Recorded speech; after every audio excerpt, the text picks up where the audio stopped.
जिथं गोपीशेठ असतात तिथं जास्त काही बोलायचं नसतं। एक छंद, एक छंद।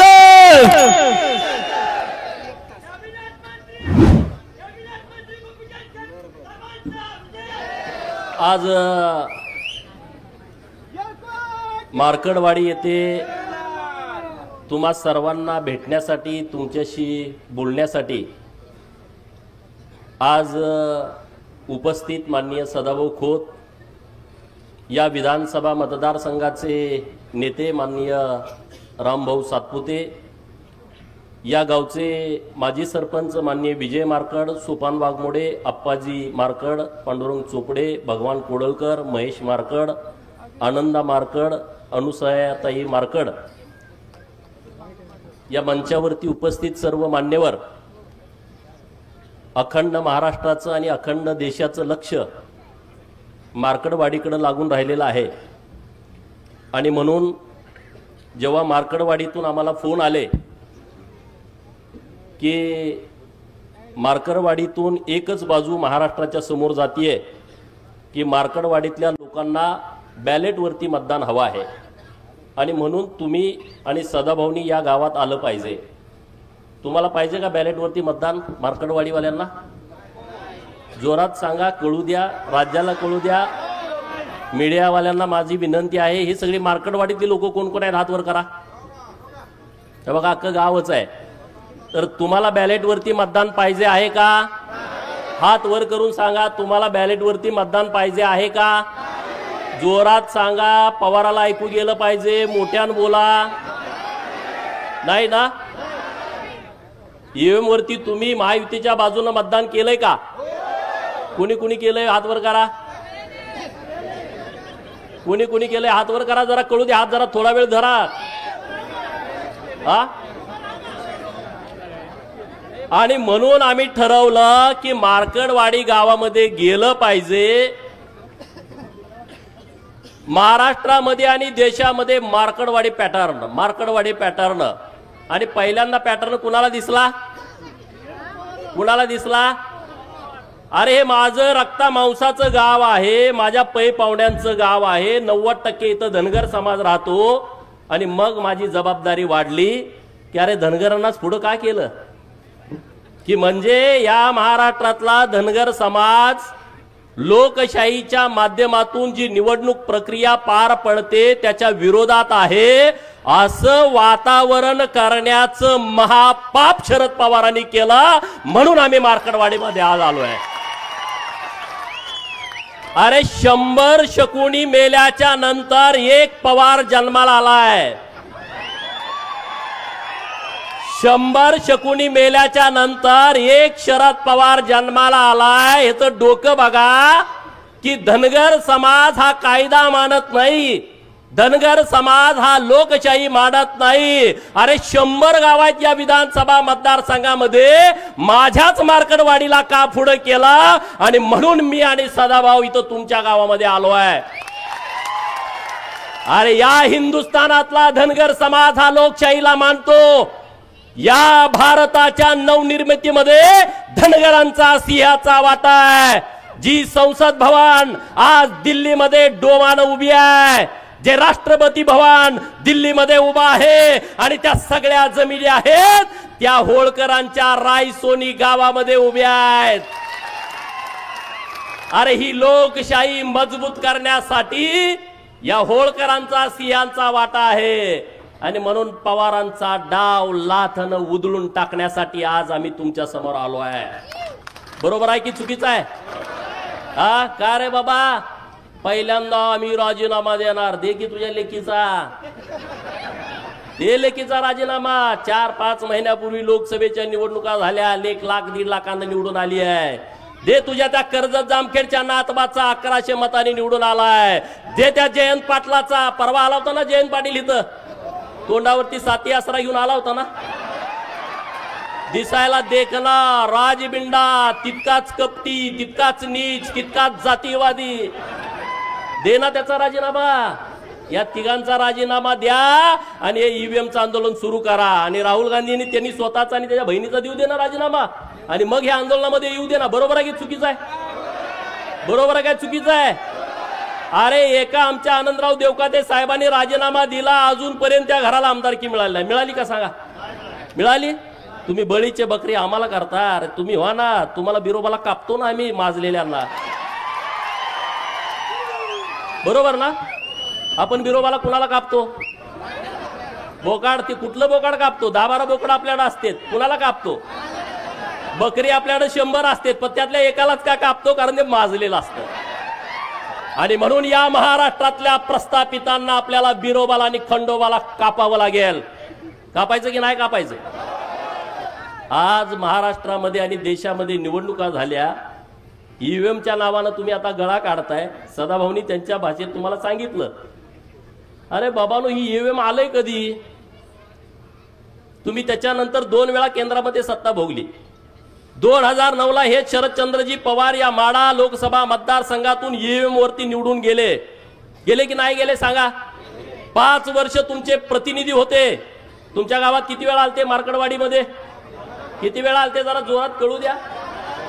म्हणजे संधी साधायचा असला का हा माणूस कुठे येतो बघा. तुमचा प्रतिनिधी होता तेव्हा हा माणूस तुमच्या गावात आला नाही, एकदा पण आला नाही. अरे तुमच्याच गावात काय, या माढा लोकसभा मतदारसंघामध्ये शेकडो गावात हे कधी गेले नाहीत आले. यांना तुमचं काही देणं घेणं नाही आहे.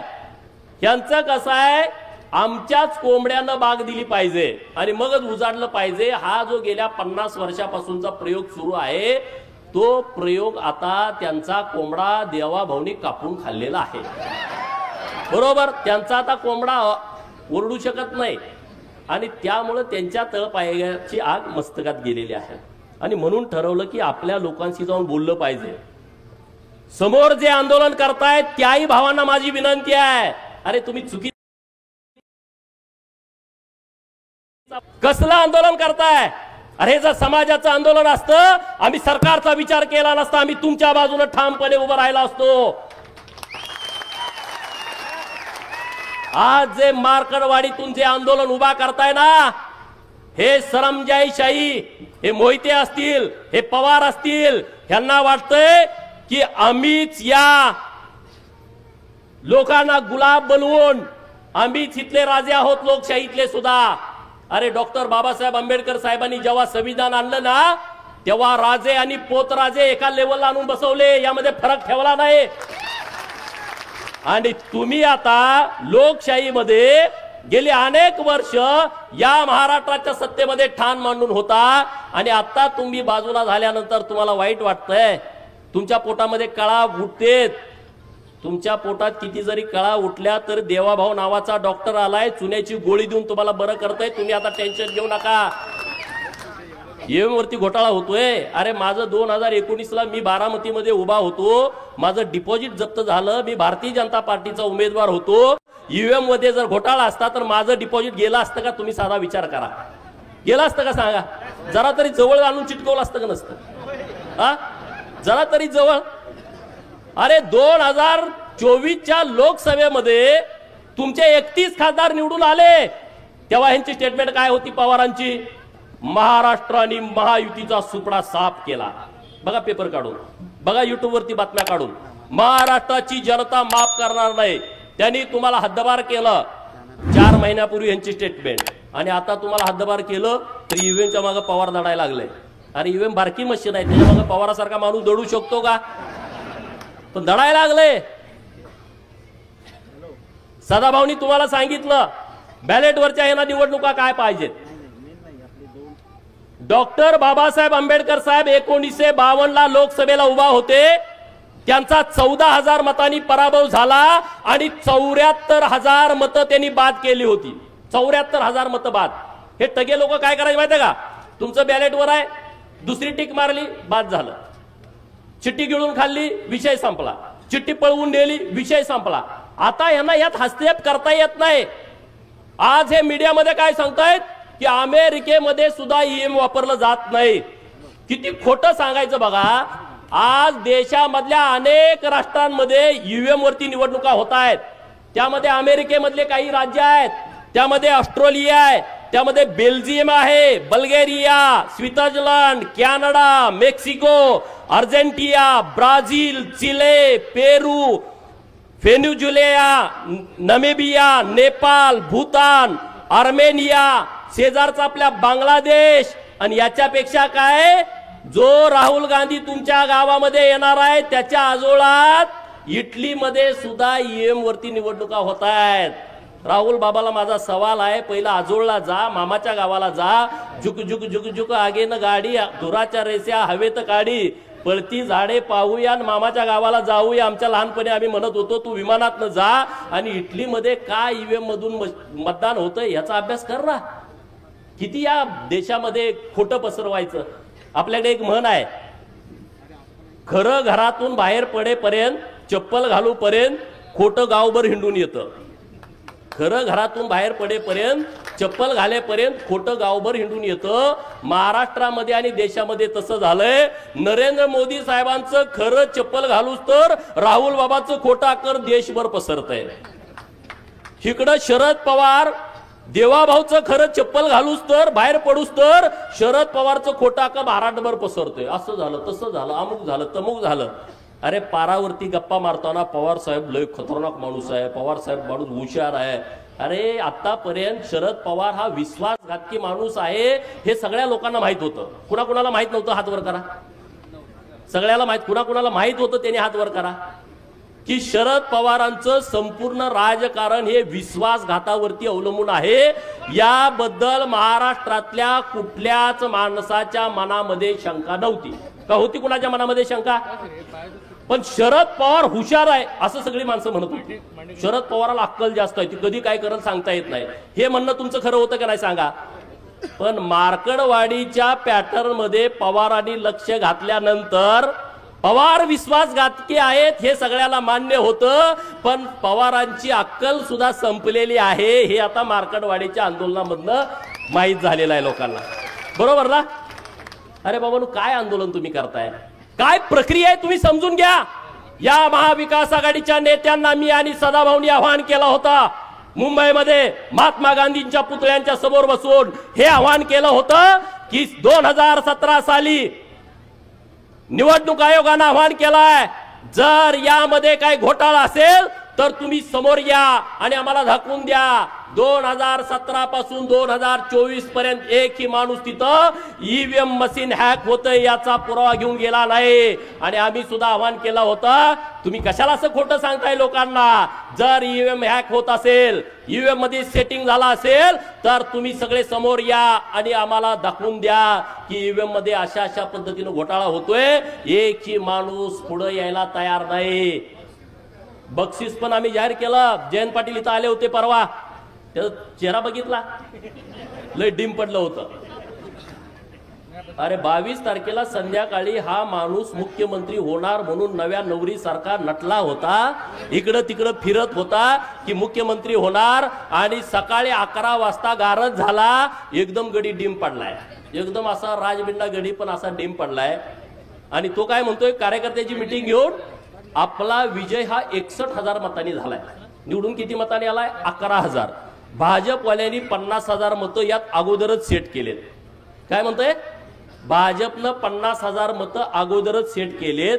म्हणून मी आणि सदाभाऊनं घोषणा केली, जर जयंतराव पाटील बाहेरच्या देशामध्ये शिकलेले आहेत, इंजिनियर आहेत, त्यांनी जर हे सिद्ध केलं तर मी 50 रुपयाचं बक्षीस देईन आणि सदाभाऊ 51 रुपयाचं बक्षीस देईन. असं 101 रुपयाचं बक्षीस आम्ही जाहीर केलंय. लायकीप्रमाणे बक्षीस द्यावं लागतं म्हणून 101 रुपये. दुसरा कोणी हॅकर असेल तर त्याला 11 लाख रुपयाचं आमचं वेगळं बक्षीस आहे. त्यानं जर त्याच्या बुद्धिमत्तेने हॅक केला तर काय प्रकार आहे. किती खोटं बोलायचं, लोकांना किती खोटं सांगायचं. जयंत पाटलांना ही प्रक्रिया माहित नाही ईव्हीएमची, शरद पवारांना ही प्रक्रिया माहित नाही. मी आवाहन करतो मार्कडवाडीतून शरद पवारांनी राष्ट्रवादी काँग्रेसच्या खासदारांचं, राष्ट्रवादी काँग्रेसच्या आमदारांचं एक प्रशिक्षण घ्यावं आणि या देशामध्ये निवडणुका कशा होतात त्याचं प्रशिक्षण पहिल्यांदा त्यांना द्यावं आणि मग महाराष्ट्राच्या समोर यावं. अरे आंदोलन करायला हरकत नाही, पण मार्कडवाडीमध्ये मतदान घेण्यास प्रशासनाचा विरोध बघा. एका बाजूला हे लोकसभेला काय म्हणले की भाजप संविधानाच्या विरोधात आहे, भाजप संविधान बदलू पाहत आहे आणि आता विधानसभेची निवडणूक झाल्यानंतर तुम्ही मार्कडवाडीमध्ये बॅलेट वरती मतदान घेण्याचा आग्रह करताय, म्हणजे तुम्ही कायदा मानत नाही, म्हणजे तुम्ही संविधानला मानत नाही. शरद पवारांचा हम करे सो कायदा सुरू आहे, ते देशामध्ये संविधानाला मानत नाहीत. अरे साधं गणित आहे. लोकप्रतिनिधी अधिनियम आहे 1951, कलम 19A, कलम 20 आणि कलम 20A काय म्हणताय की या देशामध्ये निवडणूक घेण्याचा अधिकार फक्त इलेक्शन कमिशन ऑफ इंडियाला आहे किंवा त्यांच्या लोकांना आहे. याच्या व्यतिरिक्त दुसरा माणूस निवडणूक घेऊ शकत नाही. म्हणजे दुसऱ्या त्यांच्या मशिनरीला, म्हणजे कोणाला, कलेक्टरना लोकसभेची निवडणूक, प्रांतांना विधानसभेची निवडणूक, बीडीओ आणि तहसीलदारांना पंचायत समिती आणि जिल्हा परिषदची निवडणूक घेण्याचा अधिकार आहे. दुसऱ्या कुठल्याही माणसाला ही निवडणूक घेता येत नाही. एवढं साधं जर शरद पवारांना कळत नसेल तर एवढा इतके वर्ष महाराष्ट्र यांच्या ताब्यात होता, मग ह्यांनी राख रांगोळी महाराष्ट्राची केली का नाही केली सांगा तुम्ही. एवढं जर यांना कळत नसेल हे समजून सांगा गावातल्या लोकांना. निवडणुकीच्या अगोदर FLC केली जाते, फर्स्ट लेवल चेकिंग. FLC म्हणजे काय आहे? त्या ज्या सगळ्या ईव्हीएमच्या मशीनी आहेत ना, त्या मसनी सोलापुरात, त्या मसनी सांगलीत, त्या मसनी साताऱ्यात, त्या पुण्यात, जिल्ह्याच्या ठिकाणी असतात गोडाऊन मध्ये. तिथं प्रत्येक पक्षाचा प्रतिनिधीला बोलवलं जातं. भाजपा, राष्ट्रवादी, शिवसेना, उद्धव सेना, शरद पवारची राष्ट्रवादी, काँग्रेस, छोटे पक्ष, बसपा असेल, माकप असेल, सेकाप असेल, रासप असेल, रिपाई असेल, रयत संघटना असेल, या सगळ्या पक्षाच्या प्रतिनिधीला बोलावलं जातं आणि तिथं फर्स्ट लेवल चेकिंग केलं जातं. म्हणजे काय केलं जातं? तुमच्या विधानसभा मतदारसंघामध्ये जेवढ्या मसनी आहेत, जेवढे बूथ आहेत, त्या मसनीपैकी 1% मशीनवरती 1200 मतदान पोलिंग करून घेतली जातात. किती? 1200 मतदान तुमच्या समोर. आणि मग ते चेक केलं जातं हे 1200 मतदान पडले का. परत 2% मसनी त्यातल्या घेतल्या जातात, त्यामध्ये 1000 मतदान चेक केलं जातं. 1000 वेळा मतदान द्यायचं आणि ते चेक करायचं त्यालाच दिलंय का. आणि मग तिसऱ्या वेळा परत 2%, त्यामध्ये 500 मतदान द्यायचं. हे 2%, 2% आणि 1%, 5% झालं. आणि राहिलेल्या सगळ्या मसनीवरती एका मशीन मध्ये 16 उमेदवार असतात, त्या प्रत्येक मसनीवरती 6 प्रत्येक उमेदवाराला मतदान द्यायचं आणि ते चेक करायचं. हे चेक त्यांच्या समोर करायचं आणि त्यांनी सह्या करायच्या सगळ्या प्रतिनिधींनी. आणि मग जेव्हा ही मशीन आपल्या गावात येते ना बूथवरती, तिथं आल्यानंतर आपल्या सगळे आपण मतदान प्रतिनिधी असतो, त्यांच्या समोर प्रत्येक मशीनवरती 50 मतदान करून घ्यायचं. किती? येड्यात कोणाला काढताय? अरे आमचा मेंढका सुद्धा हुशार झाला पवाराच्या पार्टीच्या लोकांना. मेंढक्याला सुद्धा अक्कल आली. अरे उद्या आमचा मेंढका जर आमदार झाला तर तुमच्यापेक्षा चांगलं काम करू शकतो. पण तुम्ही लोकांची दिशाभूल करताय, लोकांना फसवताय, लोकांना खोटं सांगताय. पवारांना माझं आव्हान आहे, मार्कडवाडी पॅटर्न पवारांना का जवळचा वाटतोय? मी मीडियामध्ये पण सांगितलं, पवारांना अट्रॅक्शन मार्कडवाडीचं का आलं, राहुल गांधींना अट्रॅक्शन मार्कडवाडीचं का येत आहे, तर त्याचं कारण मित्रांनो वेगळं आहे. नानाभाऊ आपले यायला लागलेत पाणी करायला. त्यांचं काय वेगळं गणित आहे की या देशातली जनता नरेंद्र मोदी साहेबांना परत 2029ला पंतप्रधान करणार आहे. तुमचं काय मत आहे? तुमचं काय मत आहे? हे लोकमत आहे, बरोबर की नाही? बरोबर. नरेंद्र मोदी साहेब परत 2029ला पंतप्रधान होणार आहेत. आता देवाभाऊ 5 वर्षासाठी महाराष्ट्रात मुख्यमंत्री झाले. किती जरी तुम्हाला वाईट वाटलं तर आता त्याला नाइलाज आहे. पवारांच्या पार्टीचं जातीवाद्यांचं म्हणणं काय होतं महाराष्ट्रातल्या माहित आहे का? महाराष्ट्रात महायुतीचं सरकार यायला नाही पाहिजे. बघा पहिली यांची इच्छा मोहितेंची काय, महाराष्ट्रात महायुतीचं सरकार नाही आलं पाहिजे. महाराष्ट्रात जर महायुतीचं सरकार आलं तर भाजपचा मुख्यमंत्री झाला नाही पाहिजे, दुसरी इच्छा. तिसरी इच्छा काय, जर भाजपचा मुख्यमंत्री झाला तर देवाभाऊ झाला नाही पाहिजे. अरे आमचा मसोबा, बिरोबा, खंडोबा, धुळोबा, मकोबाई, नीनाबाई ही सगळे आमचे देव जागे आहेत रे. तिथला बहुजन जागा आहे गावगाड्यातला. गावगाड्यातल्या लोकांनी डोळं उडून बघितलं की बाबानो हे देवाभाऊच का लागतंय. नरेंद्र मोदी साहेब का पाहिजे? ईव्हीएम हॅक केली, ईव्हीएम हॅक केली. होय, ईव्हीएम हॅक केली दिवाण सर, पण कुणी केली? लाडक्या बहिणीने हॅक केली. 1500 रुपये माझ्या बहिणीला दिले. सुप्रिया सुळे काय म्हणाल्या? 1500 रुपयात काय होतंय? बातमी बघितली होती ना टीव्हीवर? 1500 रुपयात काय होतंय? मी सांगितलं, चॅनेलवाल्यांनी मला विचारलं, ताई असं बोलतात की 1500 रुपये मध्ये काय होतंय? मी त्या चॅनेलवाल्यांना सांगितलं, हे 1500 रुपये मुंबईमध्ये ताज हॉटेलला बसून 1500 रुपयाची कॉफी पिणाऱ्यासाठी नाहीत. हे 1500 रुपये ट्रायडंट हॉटेलला 1000 रुपयाचा चहा पिणाऱ्यासाठी नाहीत. 2-3 लाखाचा गॉगल घालणाऱ्यांच्यासाठी हे अजिबात नाही आहे. ज्यांच्याकडे 1.5-2-3 लाखाची पर्स आहे अजिबात नाही. ज्यांच्या पायामध्ये 1.5 लाखाचा, 50,000चा, 1 लाखाचा उंची सॅन्डल आहे त्यांच्यासाठी नाही. लिपस्टिक वाल्यांच्यासाठी नाही. हे कुणासाठी आहे? मार्कडवाडीमध्ये जी माझी बहीण रानामध्ये काम करते आणि तिच्या अंगामध्ये ताप आला, कणकणी आली, थंडी आली आणि तिच्याकडे 50 रुपये इंजेक्शनासाठी नाही, त्या माझ्या बहिणीसाठी ही योजना आहे.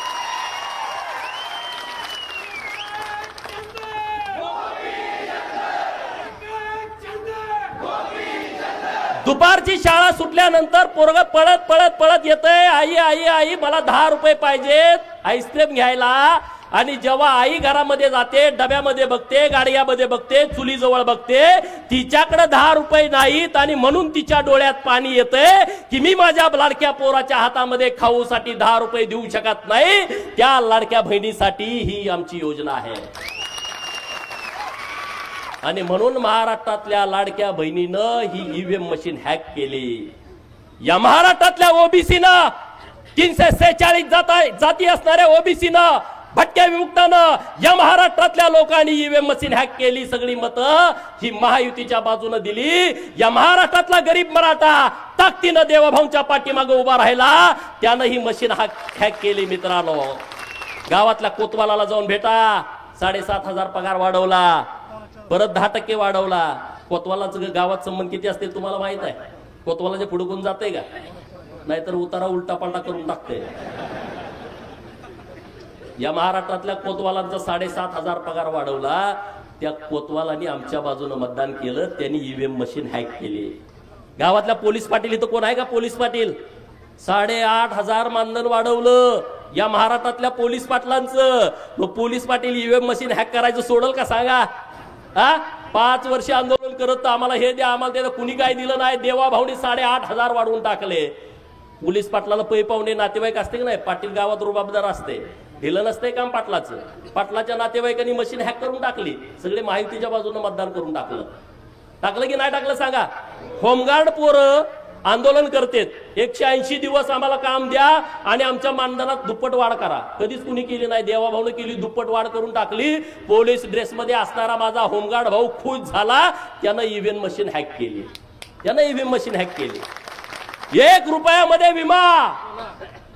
त्या द्राक्ष बागायतदार शेतकऱ्याला विचारा, त्या डाळिंब बागायतदार शेतकऱ्याला विचारा, त्या ऊसवाल्याला विचारा, त्या कापूसवाल्याला विचारा. 1 रुपयामध्ये विमा. अरे शेतकरी खुश झाला. 0 लाईट बिल, शेतकरी खुश झाला. मी विचारलं शेतकऱ्यांना प्रचाराला गेल्यावर, किती वीज बिल होतं तुमचं? म्हणला 5 लाख. घेतल्यापासून भरलंच नाही. 3 लाख, 2 लाख. मग तो काय पवाराच्या बाजून मतदान करेल का? सांगा ना. ज्याचं लाईट बिल 3 लाख, 4 लाख, 5 लाख माफ झालं, तो पवारांच्या बाजूने मतदान करेल का? नाही करणार. त्यानं ईव्हीएम मशीन हॅक केली. ही बोंबलत सुटले ईव्हीएम मशीनच्या नावाने. ह्या लोकांनी मशीन हॅक केली. मित्रांनो, या राज्यामध्ये पहिल्यांदा मेंढपाळाला चराई भत्ता द्यायचा निर्णय सरकारनं घेतलाय. जातोय ना मेंढराकडं, फॉरेस्ट मला म्हणतोय तुला येऊ देत नाही. म्हणलं राहू दे, येऊ देत नाही तर पैसे दे रान घ्यायला. आणि सरकारनं निर्णय केला, एका मेंढपाळाला एका महिन्याला 6,000 रुपये, 4 महिन्याचे 24,000 रुपये. त्या मेंढक्यानं ईव्हीएम मशीन हॅक केली. महाराजा यशवंतराव होळकर महामेश योजना आली आहे, त्या मेंढक्याला त्याचा लाभ होतोय. त्यानं तुमची ईव्हीएम मशीन हॅक केली आहे. या महाराष्ट्रातल्या गरीबाची पोरं प्रत्येक जिल्ह्याला 100 मुलं मराठा समाजाची, 100 मुली मराठा समाजाच्या हॉस्टेलला राहत आहेत. 100 मुलं ओबीसीची, 100 मुलं ओबीसीच्या मुली. त्या हॉस्टेल चालू केली. त्यांच्या आई वडिलांनी ईव्हीएम मशीन हॅक केली आहे. ही ईव्हीएम मशीन त्यांनी हॅक केलेली आहे. या महाराष्ट्रातल्या सगळ्या मुलींचं उच्च शिक्षण सरकारनं मोफत केलं. मेडिकलचं, इंजिनिअरिंगचं, बी फार्म, डी फार्म. त्या मुलीच्या आई वडिलांनी, आजोबांनी, पंजोबांनी ही ईव्हीएम मशीन हॅक केली का नाही सांगा. या देशातल्या आणि महाराष्ट्रातली 73 मंदिरं आपल्या सरकारच्या माध्यमातून 60 वर्षाच्या वरचे जे आपले आई वडील आहेत त्यांच्यासाठी मोफत दर्शन सुरू केलं आहे. केदारनाथला जावा, अमरनाथला जावा, तुम्ही कुठेही जा, काशीला जावा. हे सगळं त्या भाविकांनी मशीन हॅक केली आहे. 50% सूट घेऊन ज्या भगिनीनं एसटीचा प्रवास केलाय, कुणी कुणी केलाय प्रवास 50% सूट मध्ये, हे काय माझ्या सगळ्या बहिणी आहेत. या बहिणींनी ती मशीन हॅक केलेली आहे. महाज्योतीच्या माध्यमातून या महाराष्ट्रातल्या ओबीसीची हजारो पोरं तहसीलदार झाली, प्रांत झाली, PSI झाली, DYSP झाली, कलेक्टर झाली, SP झाली. त्या बहुजनांच्या पोरानं, ओबीसीच्या पोराच्या आई वडिलांनी मशीन हॅक केलेली आहे. 22 पोरं महाज्योतीच्या माध्यमातून वैमानिक झाली. अरे पवाराला कधी कळलं होतं का? कुंभाराचं, सोनाराचं, सुताराचं, लोहाराचं पोरग वैमानिक झालं आणि त्याचा सगळा खर्च माझ्या सरकारनं महाज्योतीच्या माध्यमातून भरलाय. त्याच्या पै पाहुण्याने ही मशीन हॅक केली आहे. एक सांगू का, अनेक सांगू, किती गोष्टी तुम्हाला सांगू. या सगळ्या मशीनी हॅक झालेत का नाही, हे केंद्राच्या आणि राज्याच्या योजनेतून हॅक झालेल्या आहेत. आणि त्यामुळे तुम्ही नुसत्या बोंबा मारू नका. तुम्ही किती जरी बोंबा मारल्या तर त्याचा उपयोग होणार नाही. अरे मार्करवाडीचं आंदोलन झालं, आतापर्यंत शरद पवारांनी कारखाना हायजॅक केला हे मला माहित होतं. आतापर्यंत शरद पवारांनी रयत शिक्षण संस्था हायजॅक केली हे मला माहित होतं. सूतगिरण्या हायजॅक केल्या हे मला माहित होतं. यशवंत चव्हाण प्रतिष्ठान ते हायजॅक केलं माहित होतं. पण हा लबाड लांडगा मार्करवाडीचं आंदोलन पण हायजॅक करतोय याचं मला विशेष वाटलं. अरे तुमचं आंदोलन पण त्याला पळवून नेलं. पवारांच्या नावावरती आंदोलन पडलाय. आणि म्हणून मार्करवाडीतल्या सगळ्या लोकांना माझं आव्हान आहे, उद्या तुम्ही बसा. हे राजकारण जाऊ द्या बाजूला. हे विधानसभेचा विषय नाही आहे, हे माळशिरस तालुक्याचा विषय नाही. अरे महाराष्ट्राला चुकीच्या पद्धतीनं दिशा देण्याचा प्रयत्न, भारताला चुकीच्या पद्धतीनं दिशा देण्याचा प्रयत्न या मार्करवाडीच्या आडून केला जातोय. तो इथल्या लोकांनी खपवून घेतला नाही पाहिजे. हे चुकीच्या लोकांना तुम्ही खतपाणी घालताय. ज्यांची माती झाली आहे, ज्यांचं स्मशान वाटा झालाय, त्या लोक हे चुकीच्या पद्धतीनं आंदोलन हाताळतायत. आणि मुंबईमध्ये बघितलं हे कसं आहे बघा प्रकरण. मार्करवाडीमध्ये प्रशासन गैरवापर करताय म्हणून आम्ही आमदारकीची शपथ घेत नाही. पहिल्या दिवशी तुम्ही बघितलं का, पहिल्या दिवशी काय केलं, आमदारकीची आम्ही शपथ घेत नाही. मग आता दुसऱ्या दिवशी यांनी काय घ्यायची सांगा. बरोबर ना. तुम्हाला हे पसंत नाही, तुम्ही ईव्हीएमच्या विरोधामध्ये आहे, तर तुम्ही पहिला राजीनामा दिला पाहिजे ना. तुम्ही पहिला राजीनामा देऊन टाका ना सगळेजण सरसकट. तुमच्या कुणाच्या तरी सांगण्यानं बॅलेट वरती निवडणुका होतात. अरे काय धर्मशाळा आहे का? कुणी पण सांगावं आणि कुणी काय करायचं. हे कायद्याचं राज्य आहे, हा कायद्याचा देश आहे. जे संसदेमध्ये चालतंय, जे महाराष्ट्राच्या विधानसभेमध्ये कायदे होतात त्या पद्धतीनं हा देश चालतो. पवारांनी सांगण्यावरून आणि त्यांच्या बगलबच्च्यांच्या सांगण्यावरून हा देश चालत नाही. राहुल गांधीच्या सांगण्यावरून हा देश चालत नाही. ज्यांना ही प्रक्रिया मान्य नसेल त्यांनी राजीनामे द्या आणि मग तुम्ही आंदोलन सुरू करा. नुसतं करंगळी कापून शहीद झाल्याचा आव आणू नका. ज्यांना कोणाला द्यायचं आहे ना, आज दिल्लीमध्ये तिथं सुप्रिया सुळेनी ओम बिर्ला साहेबांना जाऊन भेटावं अध्यक्षांना आणि तिथं तात्काळ राजीनामा द्यावा. ईव्हीएम वरती माझा विश्वास नाही आणि म्हणून मी राजीनामा देत आहे आणि मी माझ्या बाबाच्या सोबत आंदोलनात उडी घेत आहे. राहुल गांधी आणि प्रियांका गांधींनी ओम बिर्ला साहेबांना भेटावं आणि डायरेक्ट राजीनामा द्या ना. मीडियाच्या समोर काय राजीनामा देत आहे. आणि रोहित पवार, जयंत पाटील यांनी उद्याच्या उद्या, कालच राहुल नार्वेकर साहेबांचे अध्यक्ष म्हणून निवड झालेले आहे, त्यांच्याकडे पहिल्यांदा जाऊन राजीनामा द्यावा. जर उद्या यांनी राजीनामा दिला नाही तर परत ईव्हीएमच्या विरोधात थोबाड उचकायचं नाही. बरोबर ना? बरोबर का चूक आहे? तुम्हाला करायचंय तर खरंच करून टाका ना. नाटक कशाला करताय? नाटक करू नका. तुम्हाला जे काम करायचंय ते तुम्ही एकदम बिनधास्त करा. मला एका मित्राचा सकाळी मेसेज आला आणि त्याला असं त्यामध्ये लिहिलं होतं, मला महाराष्ट्रात मविआचे सरकार येईल अशी पवारांना होती आशा. महाराष्ट्रामध्ये मविआचं सरकार येईल अशी पवारांना होती आशा, परंतु मार्करवाडीकरांनी त्यांच्या तोंडात घातल्या माश्या. महाराष्ट्रात मविआचं सरकार येईल अशी पवारांना होती आशा, परंतु मार्कडवाडीकरांनी त्यांच्या तोंडात घातल्या माशा, पवारांच्या राजकीय जीवनाचा केला तमाशा, म्हणून पवार वाजवत आहेत ईव्हीएमचा ताशा. बरोबर ना? अरे अहमदनगरचं नाव बदललं, पुण्यश्लोक अहिल्यानगर केलं, मार्कडवाडीतल्या लोकांना काय आनंद झाला असेल का नसेल? झाला की नाही झाला? अरे मग त्यांनी मतं दिली असतील ना. मोहितेच्या विरोधामध्ये लढायचा डीएनए इथल्या लोकांचा आहे. सीताराम अण्णा वाघमोडेंच्या पासून एसबी अण्णांच्या पर्यंत आहे की नाही? आहे की नाही? म्हणजे काय लगेच बदलतेत वैर? एवढे काय गुलाम झालो का आम्ही? हा, आमच्यात पण काय रग आहे की नाही? हा, रामभाऊच्या डोक्यात तोच विषय आहे, दुसरा विषयच नाही. हा, रामभाऊ प्रचाराची सभा असल्यासारखा ठोकूनच काढतो मोहितेंना. हा, अरे रामभाऊ सारखा पोरगा, माझ्यासारखा पोरगा, हे भाजपामुळे आमदार झालो आम्ही. आम्हाला केलं असतं का सांगा? हा, आम्हाला आमदार केलं असतं? अरे आमची शिफारस करायला माणूस नाही. जी कोण जाईल ते उलटच सांगतोय, जी कोणी जाईल ते उलटच सांगतोय. मला सदाभाऊला मी, आम्ही दोघच आहे. सदाभाऊला म्हणते गोपीचंदला कशाला नादाला लागतोय, मला म्हणत नाही, त्यांना माहित आहे. अरे बाबांनो, रामभाऊने एक विषय मांडला की रणजितसिंह मोहितेंनी राजीनामा द्यायला पाहिजे. खरंच त्यांना जर लाज वाटत असेल ना,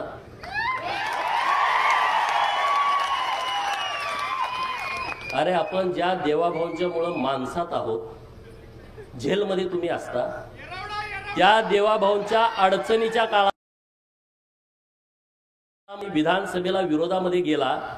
नितेश राणेंचं टाळ्या वाजवून जरा अभिनंदन करा. मी एक कहाणी तुम्हाला सांगणार आहे. नारायण राणे हा एकदम कडवा माणूस आहे, बरोबर? रगेल आहे, पोरं त्यांच्या पुढची रगेल निघाली. परवा देवाभाऊंचा गटनेतेपदी जेव्हा निवड झाली विधिमंडळाच्या, तेव्हा सदाभाऊ त्यांच्या बाजूला मी, माझ्या बाजूला नितेश राणे, नितेश राणेच्या बाजूला रणजित मोहिते बसले होते सेंट्रल हॉलला. नितेश राणे साहेबांना ते दिसल्यामुळे, अरे तू कसं काय इथं आलाय? हे खरी परिस्थिती. अरे तुला काय लाज लज्जा वाटत नाही का? नाही, ते रामभाऊनं आमची खानदानाची आईवण काढली. अरे तुझे कुठं, तू खानदान सगळं जेलमध्ये असतं तुझं म्हणले. तू काय सांगतोय रे म्हणले? देवाभाऊंच्या विरोधात गेला, चाल पाहिला नी 4 दिवसापूर्वी गेलं, ते उठूनच गेलं. आता ह्याच्यापेक्षा काय सांगायला लागतंय का? सेंट्रल हॉलमध्ये जर कॅमेरा असेल, मला माहित नाही कॅमेरा आहे का नाही तिथं, पण तिथं ते झाडलं, बाकीचे पण आमदार इकडे तिकडे कावऱ्या बघायला. वाघाच्या पोटी वाघ जन्मले तशी ती आहेत, ठोकून काढा. त्यामुळे देवाभाऊ आमच्यासाठी महत्वाचा आहे. कुठलं काय काढून बसलाय, घराचं बोललं न्यायचं बोललं. ही सगळी स्वप्नात होती. हे जे प्रस्थापित आहेत ना, प्रस्थापित नावाची जी जात महाराष्ट्रात आहे ना, त्यांच्या छाताडावरती नाचायला पाहिजे तुम्ही, आम्ही सगळे.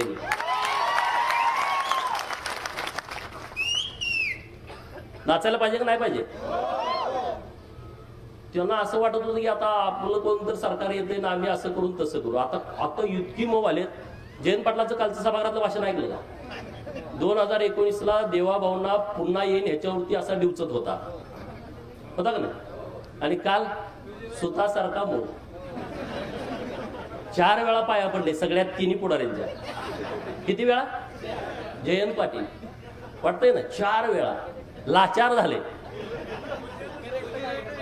मोहिते एक किरकोळ आहे हो, किरकोळ म्हणजे तुम्हाला माहित आहे किरकोळ झाले ते, पूर्वीसारखी परिस्थिती नाही.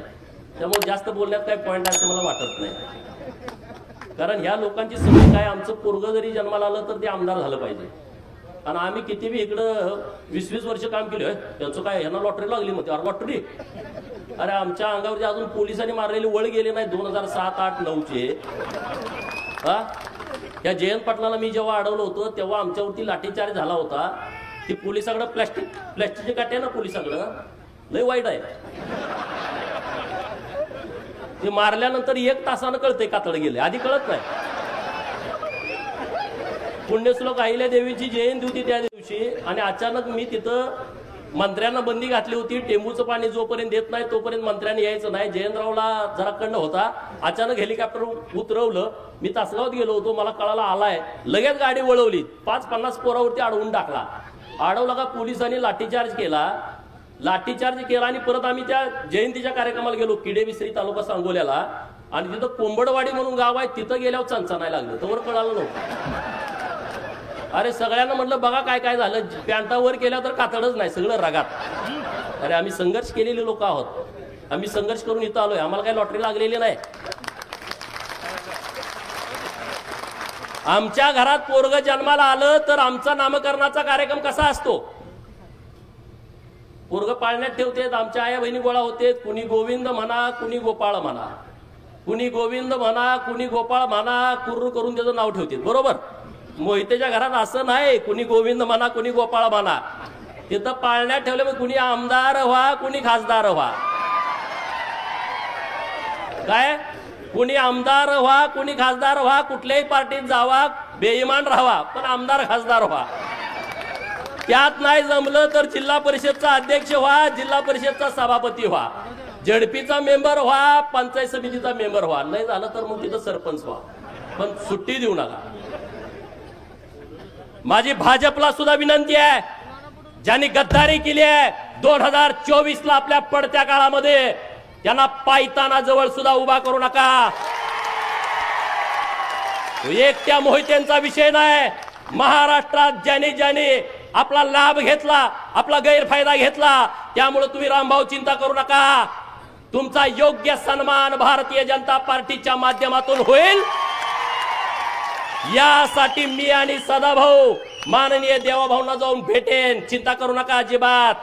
आणि आपण काय काळजी करायची, आपला काय बाप आमदार खासदार होता का? अरे तुमचा तर बाप ऊसतोड मजूर होता. माझी आई, मी तुमच्या समोर बोलत असताना शेतात राबतेय, सदाभाऊची आई शेतामध्ये राबतेय.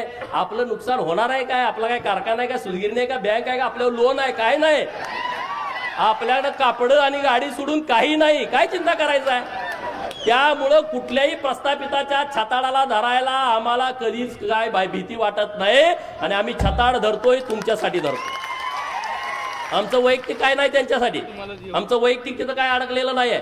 आणि म्हणून आज ईव्हीएमच्या बाबतीमध्ये जो खोट, अरे लोकांना ते खरं वाटायला लागलं. आता मला कुलाळवाडी नावाचं गाव आहे, 11च मतं विरोधात पडलेत, मग तिथं काय ईव्हीएम घोटाळा झाला? अरे मला मानणारी, भाजपला मानणारी, देवाभाऊला मानणारी लोक आहेत त्या गावातली, नुसती 11 मतं विरोधात गेली 1100 पैकी. अशी कितीतरी गाव आहेत महाराष्ट्रामध्ये. गाड्याच्या लोकांनी मतदान केलाय, गावगाड्याची काळजी घेणारा नेता आहे. अरे त्याला किती बदनाम करण्याचा तुम्ही प्रयत्न केला, किती आंदोलन केली, किती वेळा त्यांना डॅमेज करण्याचा प्रयत्न केला, किती त्यांना जातीवरनं हिनवलं, आणि तुम्ही पुरोगामी आहे का? अरे पुरोगामीच्या कंबारड्यात लाता लोकांनी घातलेल्या आहेत. यासलं थोतांड चालणार नाही या महाराष्ट्रामध्ये. अरे पुण्यश्लोक अहिल्यादेवींचं नाव दिलं सोलापूरच्या विद्यापीठाला, पवारांच्या मागे होतो आपण 2004 ते 2018, का नाही नाव दिलं? का प्रश्न पडतो का नाही स्वतःच्या मनाला? पडतो की नाही पडत? सोलापूर मधला हा विषय. आघाडीचं सरकार होतं, नाव दिलं नाही. आमची लोक विसरतात का?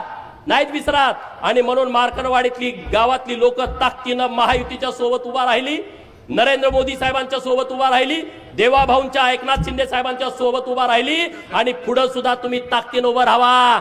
या गावाचा सर्वांगीण विकास करण्याची सर्वस्वी जबाबदारी भारतीय जनता पार्टीची आहे. रामभाऊनी जे काम केलंय आणि राहिलेलं काम करण्यासाठी आम्ही पूर्ण ताकद गावाच्या पाठीमागे उभा करू. पवारांनी काय सांगितलं म्हणे, गावागावाचा ठराव घ्या. आता कोण घेणार? अख्खं गावच इथं आहे आमच्या बाजूला, बरोबर की नाही? उद्या ठराव घ्या. शरद पवारांनी घ्या, त्यामध्ये बारामतीचे बिन चिपळ्याचे नारद मुनी शरद पवारांनी आमच्या गावामध्ये येऊन भांडणं लावण्याचा प्रयत्न केला, त्याचा आम्ही निषेध करतो. आणि हे गाव ईव्हीएम मध्ये जे मतदान केलेलं आहे ते महायुतीला आम्ही मतदान केलेलं आहे असा उद्या ठराव घ्या, सगळ्याच्या सह्या घ्या आणि त्या बारामतीला पाठवून द्या, मीडियाला सगळ्या पाठवून द्या. द्याल का? जमाल का तुम्हाला? हे भिवू नका कुणाला, मी आहे ना तुमच्या बरोबर. एक छंद, एक छंद. अरे मला किती वेळा म्हणते हाणतो, तोडतो, मारतो. काय तोडलंय का? हे प्रस्थापित नावाची जात सगळ्यात जास्त भित्री असते, सगळ्यात भित्री. ती वापर कोणाचा करते? प्रशासनाचा. त्यांना पीआय नसला कधी लाट हलतय, त्यांना DYSP त्यांच्या बाजूचा नसला झोपत नाही, तहसीलदार विरोधातला आला दचकून उठतोय निम्या रात्री. हे प्रशासनावरती चालतंय. हे घाबरट लोक असतात. सदाभाऊ मी काय उगाच पुढे आलोय काय? अरे आम्ही कुणाला पण अंगावर घ्यायची आमची तयार आहे. कुणाला पण सांगा. सभागृहामध्ये काय काय वेळा दादा आमदार म्हणले बघतो. अरे बघतो काय? या तर म्हणलं मी एकटाच आहे. पळतेत माघारी, पळतेत, येत नसतेत. अरे तुम्ही त्या पद्धतीनं राहावा. मार्कडवाडी आणि माळशिरस तालुक्यातल्या आणि महाराष्ट्रातल्या लोकांना माझी विनंती आहे, जो पवारांनी हे आंदोलन हातामध्ये घेतलाय ते आंदोलन आपल्याला मुळापासून खऱ्या रूपानं मोडीत काढायचं आहे. त्यामुळे गावागावामध्ये ठराव घ्या आणि सगळ्या मीडियामध्ये द्या. एवढंच या निमित्तानं बोलतो. मार्कडवाडीतल्या सगळ्या लोकांना मनापासून धन्यवाद. गर्जा हिंदुस्तान चॅनलला सबस्क्राईब करा आणि ताज्या घडामोडी जाणून घेण्यासाठी बेल आयकॉनवर प्रेस करा.